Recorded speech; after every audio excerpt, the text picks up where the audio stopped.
Sa lungsod ng Maynila, nagpatuloy ang pamamahagi ng relief goods ni Mayor Joseph Estrada sa Baseco Evacuation Center. Samantala, tiniyak naman ng alkalde na madadaanan na ang Lagos-Nilad sa lungsod na puno ng baha. Si Noel Perfecto para sa detalye. Personal na ipinabot ni Manila Mayor Erap Estrada ang relief goods ng lokal na pamahalaan sa 2,000 mga pamilya at individual na naapektuhan ng pananalasa ni Bagyong Maring at Habagat, na magpahanggang ngayon ay nagpaparamdam pa rin ang kanilang bagsik sa buong Kamaynilaan. Hindi, kailangan sila nakabili ng ganito dahil kasi nga, maraming tumulong eh.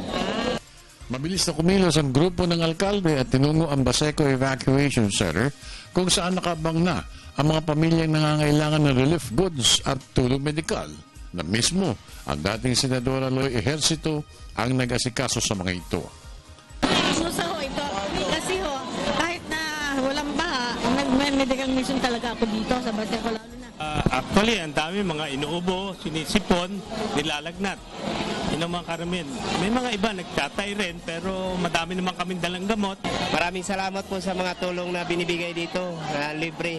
Laking tulong po.